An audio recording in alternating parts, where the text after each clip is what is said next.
Pick up, মানুষ pick up. কি helmet খুলে, হেলমেট খুলে।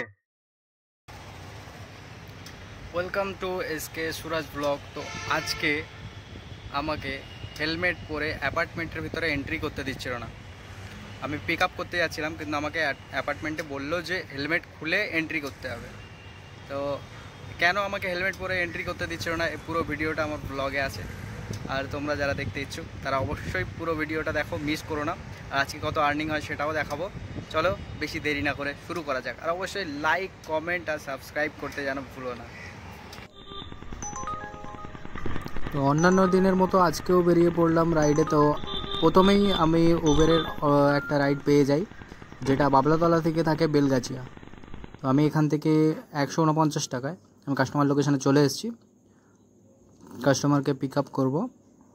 তো এখানে যে কিলোমিটারটা থাকে, এখানে হার্ডলি হয়তো 9 থেকে 10 কিলোমিটার হয়তো হবে। সকালের দিকে উবের ভাড়াটা ভালোই দিচ্ছে। আমি কাস্টমারকে হেলমেট প্রোভাইড করলাম। এবারে নিয়ে চলে যাব drop location Belgachia metro station, যেটা সকালের দিকে ভাড়াটা থাকে, ভালো রকম থাকে, আর ওখান থেকেও রাইড পাওয়া যায়।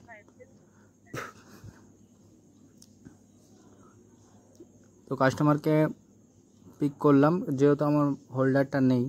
আর এই যে দুটো মানে হ্যান্ড গ্লাভ আছে, এটা আমি আগের দিনই আমি ফ্লিপকার্ট থেকে কিনেছি। 199 কি 93 টাকা এরকম দাম পড়েছে। আর যদি তোমাদের লাগে তো আমাকে বলো, আমি কমেন্টে তোমাদের ওখানে লিঙ্ক দিয়ে দেবো, তোমরা ওখান থেকে পারচেস করে নিতে পারবে কম দামেই।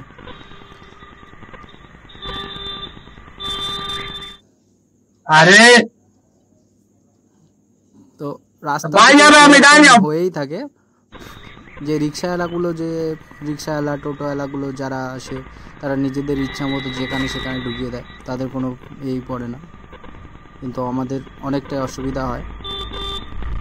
আর মাঝে মধ্যে আমি যখনই এতে যাই বেলগাছিয়া মেট্রো স্টেশন, তো আমি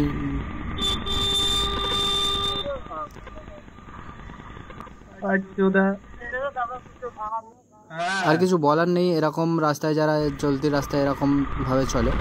আর একটা কানে হেডফোন দিয়ে উনি রাস্তা পার হচ্ছিল। আর সবাই যে দেখছো এই জায়গাটা বেলগাছিয়া মেট্রো স্টেশনের আগে, এই সিগন্যালটা যেটা পেট্রোল পাম্প আছে, এই সিগন্যালে কেউ ভুলেও দাগটা ক্রস করো না প্লিজ। কারণ এখান থেকে তুমি যেমনি দাগটা ক্রস করবে, তোমার 500 টাকা ফাইন লেগে যাবে। এই সিগন্যালে দাগে ফাইন আছে, যদিও দাগটাও ভালোভাবে বোঝা যায় না। তো এখানে যারা তোমরা রাইড করো, অবশ্যই এই সিগন্যালের দাগগুলো একটু দেখে শুনে দাঁড়াবে, না হলে তোমাদের ফাইন লেগে যাবে। আর আমি চলে এসেছি drop location Belgachia metro station. Bus থেকে যেমন লোক নামছে, আমিও যেমন আমার পেছন থেকে নামিয়ে দিই কাস্টমারটাকে, আর রিসিভ করে নিই ব্যালেন্স, যেটা অনলাইন পেমেন্ট করবে কাস্টমার। আমি স্ক্যানার দিয়ে পেমেন্টটা অ্যাকসেপ্ট করে নেব। কত দেখিয়েছে কাস্টমারকে দেখিয়ে দিই। এটা সাধারণত এরকম ভাড়া থাকে না যে বেলগাছিয়া এত টাকা দেয়। আজকে আছে 145 টাকা দেখিয়েছে। তো কাস্টমার পেমেন্ট করছে, তাহলে আমি অন্য ভাড়া ঢুকতে থাকছে। দেখতেই পাচ্ছ যে বেলগাছিয়া থেকে কেমন ভাড়া থাকে সকালের দিকে। তো এখানে আসতে পারলে অনেকটাই লাভজনক হয়। আর এখান থেকে অনেক কমপ্লিট হয়ে গেছে ওনার টাকা দেওয়াটা। তো এখান থেকে অনেক রাইডও পাওয়া যায়। আর এখান থেকে এটাই সুবিধা যে তুমি প্রথমের দিকে যে গ্রোথটা দরকার পড়ে আর্নিংয়ের জন্যে, সেই গ্রোথটা এই জায়গাটায় পেয়ে যাবে। তোমার এক্সট্রা কিছু চাইতে লাগবে না, এখান থেকে যা রাইড পাবে। তো বেলগাছিয়াতে ফার্স্ট রাইড কমপ্লিট করার পর সেকেন্ড রাইডের জন্য আমাকে আর অপেক্ষা করতে হলো না। সেকেন্ড রাইড আমি আবার পেয়ে গেলাম আমার বাবলাতলার ওই সাইডে। তো বাবলাতলার ওখানে আমি আবার রিটার্ন রাইড পাবো কিনা সেটাও একটা সন্দেহজনক। চলো বেশি দেরি না করে আবার আমি রাইডটা নিই, সেকেন্ড রাইড কমপ্লিট করি, তারপর থার্ড রাইডে দেখি আমি কত টাকা আর্নিং করি। সেকেন্ড রাইড পিক আপে চলে এসেছি। কাকা দেখছি পাশে ঝুলে আছে সাতচুন্নির মতো, কিন্তু কিছু করার নেই, কাকার তলা দিয়ে চলে যেতে হবে, বাঁশের তলা দিয়ে, কাকার বাঁশের তলা দিয়ে। তো আমি পিক আপ লোকেশানের দিকে চলে যাচ্ছি। এখান থেকে কাস্টমারটাকে পিক আপ করবো, যে বাবলাতলা যাবে। বাবলাতলা আসার ভাড়া 149 টাকা আর যাওয়ার ভাড়া 112 টাকা। এটা মানা যায়? একই রাস্তায়, একই কিলোমিটার, একই সব কিছু, এখানে টাকার কতটা ডিফারেন্স আছে। তো আমি কাস্টমার এখানে চলে এসেছি, লোকেশানে কাস্টমার আসছে। এটা কাস্টমার যাবে বাবলাতলা।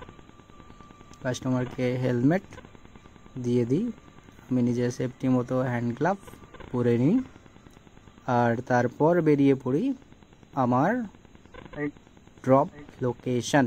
তারপরেও আমাকে রাইড নিতে হবে, আজকে আর্নিং করতে হবে, যেহেতু আজকে ভাড়াটা দেখছি ভালো রকমই দিচ্ছে। হ্যান্ড গ্লাভ পরে আমি এখান থেকে বেরিয়ে পড়ব আমার ড্রপ লোকেশন। আমি লেট লাগাবো না।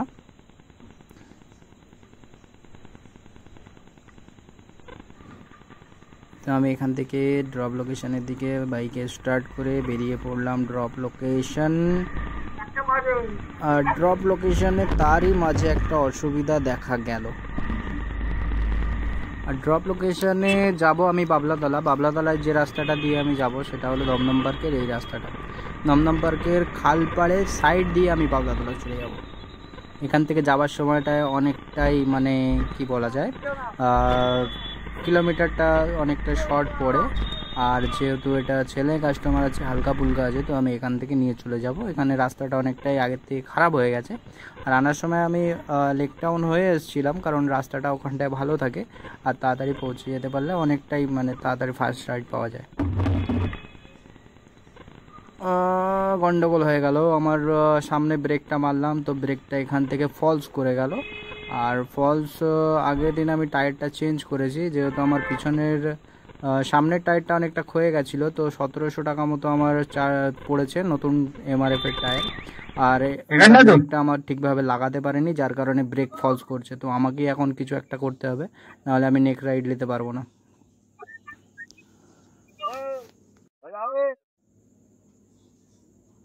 কাস্টমারকে ড্রপ করলাম, এবারে কাস্টমারের থেকে পেমেন্টটা নিয়ে নেব। এই কাস্টমারও আমাকে অনলাইনে পেমেন্ট করবে, আর পেমেন্টটা অনলাইনে আমি অ্যাকসেপ্ট করছি। তো এখান থেকে কাস্টমারের থেকে পেমেন্টটা নিয়ে আমি দেখব আবার কোথায় রাইডটা পাওয়া যায়। তো বাবলাতলা এসে দেখছি যে ইয়েলো জোনটাও সরে গেছে, আর তার আগে আমাকে ব্রেকটা একটু ঠিক করে নিতে হবে, কারণ ব্রেক যেরকমভাবে ফলস করছে তো রাস্তায় বিপদ হয়ে যেতে পারে। তো তোমাদের কারো যদি ব্রেকের প্রবলেম হয় তো অবশ্যই ঠিক করিয়ে নেবে রাইড নেওয়ার আগে। আমি ব্রেকটা আমার ঠিক করি, এই জায়গাটা অনেকটা ঢিলা হয়ে গেছে, তো এটা টাইট দিলে কাপড় দিয়ে তো ব্রেকটা টাইট হয়ে যাবে এখন চলার মতো, পরে দেখে নেবো। তারই মাঝে আমি একটা পিক আপ ধরি যেটা অজয় নাম থাকে, যেটা চিনার পার্ক 4 নং হসপিটালের উল্টো দিকের অ্যাপার্টমেন্টের থেকে। আর এনে কি করে, দুটো জায়গায় বুকিং করে, একটা উবেরে একটা ইন ড্রাইভার। একই কাস্টমার দু জায়গায় বুকিং করে। এটা যদি ভুলবশত আমার রাইড ধরে ফেলেছে, উনি বুঝতে পারেননি, ঠিক আছে। আর এরা অনেকটাই খারাপ করে, আমি ধরে নিয়েছি, গিয়ে কাস্টমারকে ভালো রকম বলবো। একই সাথে দুটো ভাড়া, দুটো আমার উবেরে 100 টাকা দেখিয়েছিল আর এখানে 110। কাস্টমার একই সাথে দু জায়গায় বুকিং করে, একটা ইন ড্রাইভের আর একটা উবেরে। তো একসাথে দু জায়গায় যে বুকিংটা করেছে তার ক্ষেত্রে কি হয়, যে অন্য রাইডার যদি অ্যাসাইন থাকে সেও কাস্টমার লোকেশানে যায়, আর এখান থেকে আরেকজন যায়, মানে দুজনই কাস্টমার লোকেশানে যায়। তো যার থেকে একটু দূরে থাকবে আর কাস্টমারের কাছে যে আগে পৌঁছে যাবে, কাস্টমার সেকেন্ড ডেটটা ক্যান্সেল করে দেয়। আর যে রাইডারটা রাস্তায় আসছিল তার পুরো বেকার, তার কোনো টাকা পাবে না। আর ক্যান্সেলের কোনো টাকা তো ইন ড্রাইভে আশাই করা যায় না, আর উবের মাঝে মধ্যে দিয়ে থাকে, আবার মাঝে মধ্যে দেয় না। তো এটা কি কাস্টমার ঠিক করছে? অবশ্যই তোমরা দেখো, আমি এই ব্যাপারেও কাস্টমারের সাথে বলবো যে কেন উনি দুটো রাইড একসাথে বুক করেন, আর দুটো রাইডই ভুলবশত আমারই অ্যাকসেপ্ট করে নেয় কাস্টমার। যাই কাস্টমারের কাছে গিয়ে আমি ওটা অবশ্যই কাস্টমারকে বলবো যাতে নেক্সট টাইম এইরকম যাতে না করে। আর আমি তারই মাঝে এটা হয়ে গেল। আর এটা যেহেতু সার্ভিস রোড আছে, চিনার পার্কের বাঁদিকের এই সাইডটা সার্ভিস রোড, মানে দুদিক থেকেই অ্যালাউ আছে। তো দেখে আসার দরকার ছিল ওনার, দেখে আসেনি বলে এটা হয়েছে। আমি যাই, এখন কাস্টমারকে আমি পিক আপ করবো, আর ওনাকে বলতে হবে ওটা। আমি কাস্টমার লোকেশনে চলেই এসেছি। পিক আপ আছে এই আগে দিয়ে। আগে মানে কোথায় বলতে হয়, ব্লক নাম্বার বলতে হয়, ফোনে কথা বলা যায় না, এখানেই দাঁড়িয়ে।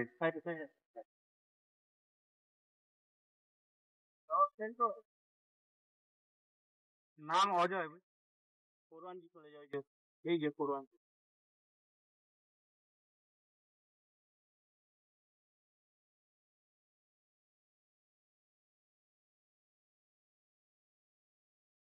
পিক আপ, মানুষ পিক আপ। কি হেলমেট খুলে, হেলমেট খুলে ক্যামেরা আছে তো ভাবলাম আমি যাবো না, আমার সেফটির জন্য আছে ক্যামেরা, আমি আমার ডিফেন্স করছি। এবার আপনি অ্যালাউ করবেন না, আমি বাইরে দাঁড়াবো, কাস্টমারকে ফোন করবো।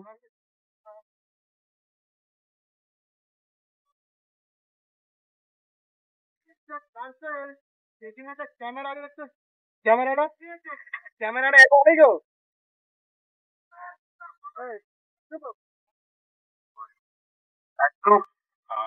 हाँ भैया, ये लोग आने नहीं दे रहा तो हम बाहर खड़े हैं, आप आ जाइए।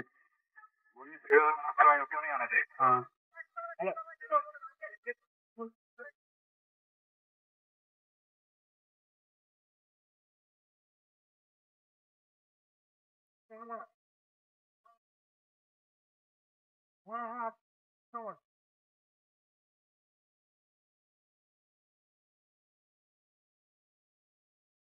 ঠিক আছে, গরম দিদি তো সেম আমার তো বলে দেন কেমন আবার করছে, ক্যামেরা অ্যালাউ করছে না।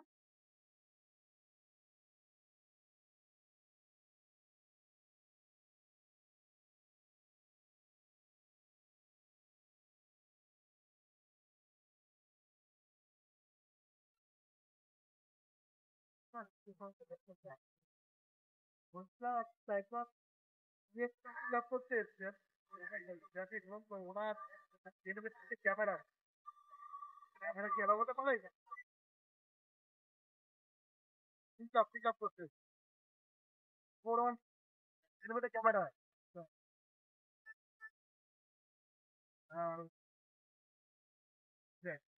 ঘটনা তো বলছে যে হ্যাঁ খারাপ আছে, হ্যাঁ ক্যামেরা আছে আমার ডিফেন্সের জন্য, আমার ডিফেন্সের জন্য।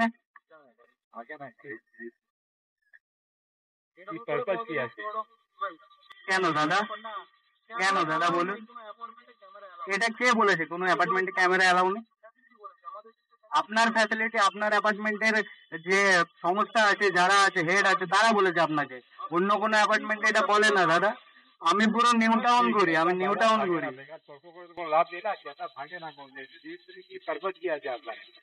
আমার ডিফেন্সের জন্য আমি করি, থাকে না। এটা এটা কি কথা, সব রোডে কি ক্যামেরা আছে বলুন? কোনো কোনো রোডে থেকে যায়।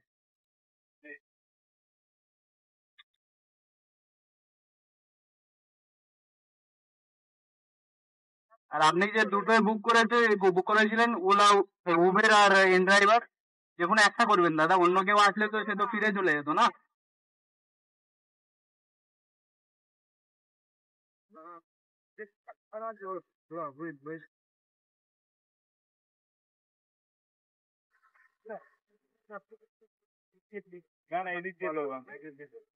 ক্যামেরা হয়ে গেল, ক্যামেরা দেখতে ঠিক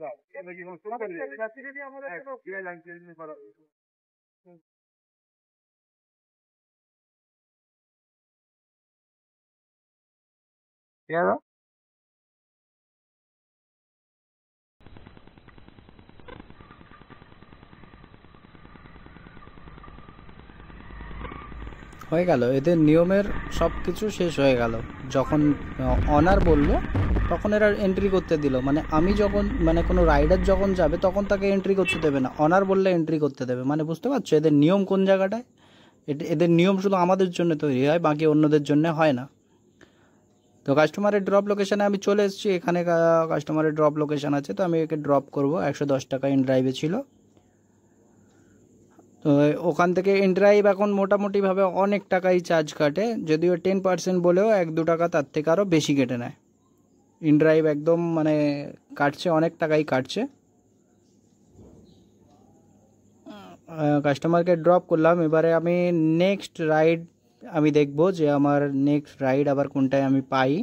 তো সেখান থেকে আমি নেক্সট রাইড নিয়ে আবার বেরিয়ে যাব। তো নেক্সট রাইড আবার চলে এসছে, এখান থেকে আমি নিয়ে যাব আমাদের নিউ টাউনের ওই সাইডে। নিউ টাউন বলতে আকাঙ্ক্ষা মোড়ের ওই দিকে আছে সুজুকি শোরুম, ওখানটায়।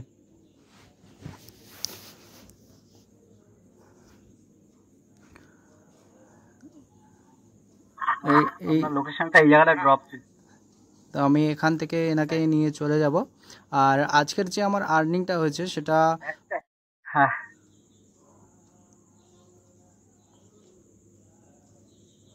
আমার এটাই আমার এরপরেও আমি রাইড নিই। তো আজকে আমার মোটামুটিভাবে বেরিয়ে যাবো তো আমি আর্নিং করে নিয়েছি, যেটা আমি বেরিয়েছিলাম 9:30-10টার দিকে। আর তখন থেকে ওই 12টা-1টার মধ্যে আমার 600 টাকা আর্নিং হয়ে যায়। তো এই অল্প টাইমের মধ্যে তোমরাও যদি আর্নিং করতে চাও, অবশ্যই বাইক ট্যাক্সিতে পার্ট টাইমের জন্য অনেক ভালো আর্নিং করতে পারবে। তো তোমরা এটাকে করতে পারো। তো বন্ধুরা, আজকের ভিডিওটা কেমন লাগলো তোমাদের অবশ্যই তোমরা কমেন্টে জানাতে পারো। কমেন্টে জানাবে যে আজকের ভিডিওটা তোমাদের কেমন লাগলো। আর যাদের ভালো লেগেছে তারা অবশ্যই লাইক শেয়ার কমেন্ট করতে ভুলো না। চলো আবার দেখা হবে আমাদের নেক্সট ভিডিওয়ে, নেক্সট আবার একটা ভিডিওয়ে। চলো আজকের জন্য টাটা।